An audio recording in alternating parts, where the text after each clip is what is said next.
Baik, Bismillahirrahmanirrahim. Assalamualaikum warahmatullahi wabarakatuh. Perkenalkan, nama saya Arman dari kelas PJKRD angkatan 19, NIM 1931041169 dari Fakultas Ilmu Keolahragaan. Baik, di sini saya akan menjelaskan materi tentang validitas. Untuk mempersingkat waktu, langsung saja saya akan masuk ke materinya, yaitu ketentuan penting dalam evaluasi adalah bahwa hasilnya harus sesuai dengan keadaan yang sedang dievaluasi. Mengevaluasi dapat diumpamakan pekerjaan memotret gambar atau foto dikatakan apabila sesuai dengan aslinya, bahkan lebih baik dari aslinya, seperti dikatakan oleh iklan foto. Gambar pemotretan hasil evaluasi tersebut di dalam kegiatan evaluasi dikenal dengan data evaluasi. Data evaluasi yang baik sesuai dengan kenyataan disebut data valid. Agar dapat diperoleh data yang valid, instrumen atau alat untuk mengevaluasinya harus valid. Jika pernyataan tersebut dibalik instrumen evaluasi dituntut untuk valid karena diinginkan dapat diperoleh data yang valid. Dengan kata lain, instrumen evaluasi dipersyaratkan valid agar hasil yang diperoleh dari kegiatan evaluasi valid. Di dalam buku Encyclopedia Educational Evaluation yang ditulis oleh Scarpia, Anderson dan kawan-kawan disebutkan, a testor valid if it means what itur fosetomiusur, atau jika diartikan lebih kurang demikian, sebuah tes dikatakan valid apabila tes tersebut mengukur apa yang hendak diukur. Dalam bahasa Indonesia, valid disebut dengan istilah sahih. Sebenarnya pembicaraan validitas ini bukan ditekankan pada tes itu sendiri, tetapi pada hasil pengetesan atau skornya. Validasi sebuah tes dapat diketahui dari hasil pemikiran dan hasil dari pengalaman. Hal yang pertama diperoleh validitas logis, logical validity, dan hal yang kedua diperoleh validitas empiris atau empirical validity. Dua hal inilah yang dijadikan sebagai dasar pengelompokan dalam validitas tes.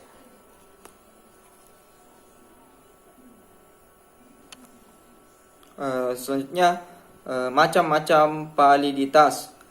Secara garis besar ada dua macam validitas, yaitu validitas logis dan validitas empiris. Yang pertama, validitas logis. Istilah validitas logis dan mengandung kata logis berasal dari kata logika yang berarti penalaran.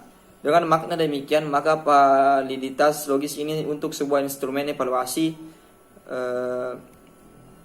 menunjukkan pada kondisi bagi sebuah instrumen yang memenuhi persyaratan valid berdasarkan hasil penalaran.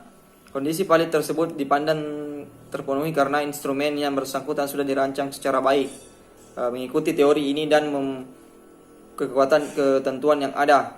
Sebagaimana jika pelaksanaan tugas yang lain, misalnya membuat sebuah kerangka, jika penulis sudah mengikuti aturan mengarang tersebut, tentu secara logis karangannya sudah baik. Berdasarkan penjelasan tersebut, maka instrumen yang sudah disusun berdasarkan teori penyusunan instrumen secara logis sudah valid. Dari penjelasan tersebut kita memahami bahwa validitas logis dapat dicapai apabila instrumen disusun mengikuti ketentuan yang ada. Dengan demikian, dapat disimpulkan bahwa validitas logis tidak perlu diuji kondisinya, tetapi langsung diperoleh sesudah instrumen tersebut selesai disusun. Ada dua macam validitas logis yang dapat dicapai oleh sebuah instrumen, yaitu validitas isi dan validitas construct validity.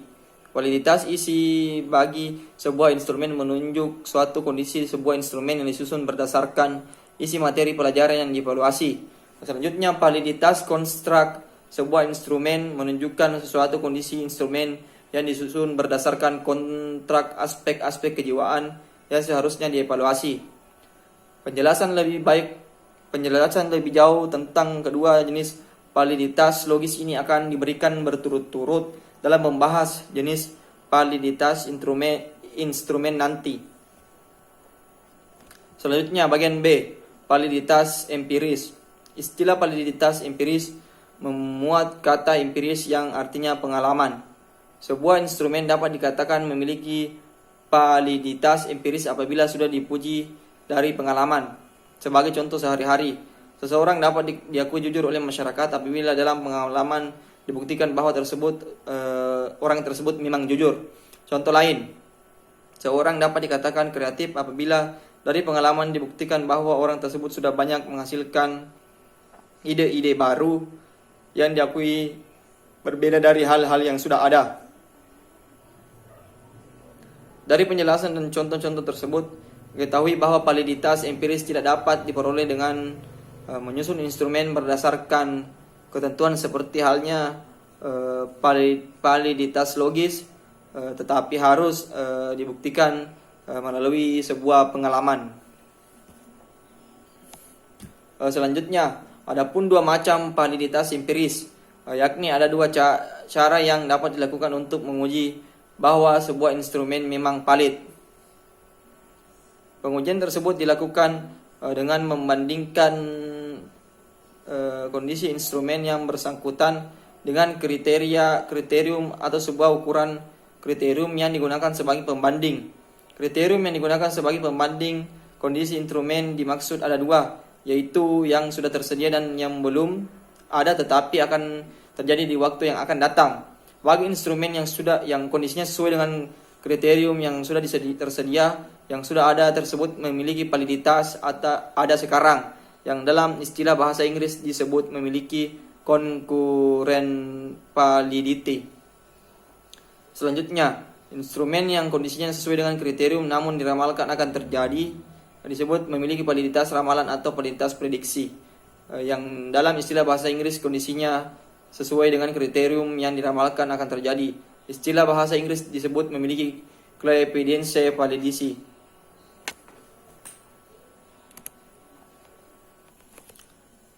Dari uraian adanya dua jenis validitas, yakni validitas logis yang ada dua macam dan validitas empiris yang ada juga dua macam, maka secara keseluruhan kita mengenal adanya 4 validitas, yaitu yang pertama validitas isi, yang kedua validitas konstruk, yang ketiga validitas ada sekarang, dan yang keempat validitas prediktif. Dua yang pertama yakni 1 dan 2 dicapai melalui penyusunan berdasarkan ketentuan atau teori. Sedangkan dua berikutnya yakni poin 3 dan poin 4 dicapai dengan diketahui sesudah dibuktikan melalui pengalaman. Selanjutnya, adapun penjelasan masing-masing validitas adalah sebagai berikut. Yang pertama, validitas isi atau content validity. Sebuah tes dikatakan memiliki validitas isi apabila mengukur tujuan khusus tersebut dengan sejajar dengan materi atau isi pelajaran yang diberikan. Oleh karena itu, materi yang diajarkan tertera dalam kurikulum, maka validitas isi ini sering juga disebut validitas kurikuler. Validitas isi dapat diusahakan tercapainya sejak saat penyusunan dengan cara merinci materi kurikulum atau memberi buku aran. Bagaimana cara merinci materi untuk kepentingan rehnya validitas isi sebuah tes akan dibicarakan secara lengkap dalam waktu menjelaskan cara penyusunan tes. Selanjutnya itu validitas konstruktif atau konstruk validity. Sebuah tes dikatakan memiliki validitas konstruktif apabila butir-butir soal yang membangun tes tersebut mengukur setiap aspek-aspek berpikir seperti yang disebutkan dalam tujuan instruksional khusus. Dengan kata lain, jika butir-butir soal mengukur aspek, misalnya seorang guru ingin mengetahui apakah tes sumatif yang disusun sudah valid atau belum. Untuk ini diperlukan sebuah kriterium masa lalu yang sekarang datanya dimiliki. Misalnya nilai ulangan harian atau nilai ulangan sumatif yang lalu. Selanjutnya validitas ada sekarang. Validitas ini lebih umum dikenal dengan validitas empiris. Sebuah tes dikatakan memiliki validitas empiris jika hasilnya sesuai dengan pengalaman. Jika ada istilah sesuai, tentu ada dua hal yang dipasangkan. Dalam hal ini, tes dipasangkan dengan hasil pengalaman. Pengalaman selalu mengenai hal yang telah lampau sehingga data pengalaman tersebut sekarang sudah ada dalam membandingkan hasil sebuah tes. Maka diperlukan suatu kriterium atau sebuah alat banding. Maka suatu tes tersebut merupakan sesuatu yang telah dibandingkan.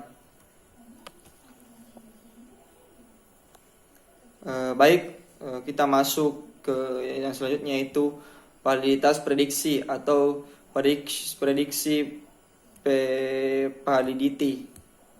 Memprediksi artinya meramal. Dengan meramal selalu mengenai hal yang akan datang, jadi sekarang belum terjadi. Sebuah tes dikatakan memiliki validitas prediksi atau validitas ramalan apabila mempunyai kemampuan untuk meramalkan apa yang terjadi pada masa yang akan datang. Misalnya, tes masuk perguruan tinggi adalah sebuah tes yang diperkirakan mampu meramalkan keberhasilan peserta tes dalam mengikuti kuliah di masa yang akan mendatang. Calon yang tersaring berdasarkan hasil tes diharapkan mencerminkan tinggi rendahnya kemampuan dalam mengikuti kuliah. Jika nilai tesnya tinggi, tentu belum menjamin keberhasilan kelak.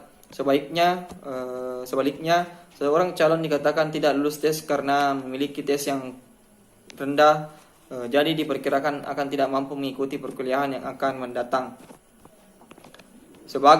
Adapun alat pembanding validitas prediksi adalah nilai-nilai yang diperoleh setelah peserta tes mengikuti pelajaran di perguruan tinggi. Jika ternyata siapa yang memiliki nilai tes yang lebih tinggi gagal dalam ujian semester 1 akan dibandingkan dengan nilai yang dahulu atau nilai tes yang lebih rendah, maka tes yang masuk dimaksud tidak memiliki validitas prediksi. Selanjutnya yang kedua, cara mengetahui validitas alat ukur. Sekali lagi diulangi bahwa sebuah tes dikatakan memiliki validitas jika hasilnya sesuai dengan kriteria, dalam artian memiliki kesejajaran antara hasil tes tersebut dengan kriterium. Teknik yang digunakan untuk mengetahui kesejajaran adalah teknik korelasi produk momen yang dikemukakan oleh Pearson. Selanjutnya yang ketiga, validitas butir soal atau validitas item.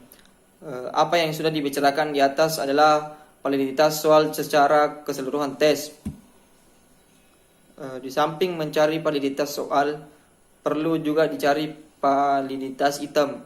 Jika seseorang peneliti atau seorang guru mengetahui bahwa validitas soal tes misalnya terlalu rendah atau rendah saja, maka selanjutnya ingin mengetahui butir-butir tes manakah yang menyebabkan secara keseluruhan tersebut jelek karena memiliki validitas rendah. Untuk keperluan ini dicari validitas butir soal. Pengertian umum untuk validitas item adalah memiliki demikian sebuah item dikatakan valid apabila mempunyai dukungan yang besar terhadap skor total. Skor pada item menyebabkan skor total menjadi tinggi dan rendah. Dengan kata lain, dapat dikemukakan di sini bahwa sebuah item memiliki validitas yang tinggi jika skor pada item mempunyai kesejajaran dengan skor total. Kesejajaran inilah yang dapat diartikan dengan korelasi, sehingga untuk mengetahui validitas item digunakan rumus korelasi seperti sudah diterangkan pada materi di atas.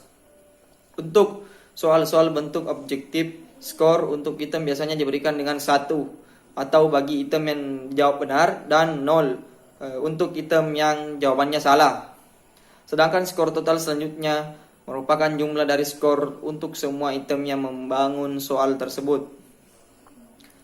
Baiklah, mungkin itu saja materi yang sempat saya bawakan pada kesempatan ini. Lebih dan kurangnya mohon dimaafkan. Assalamualaikum warahmatullahi wabarakatuh.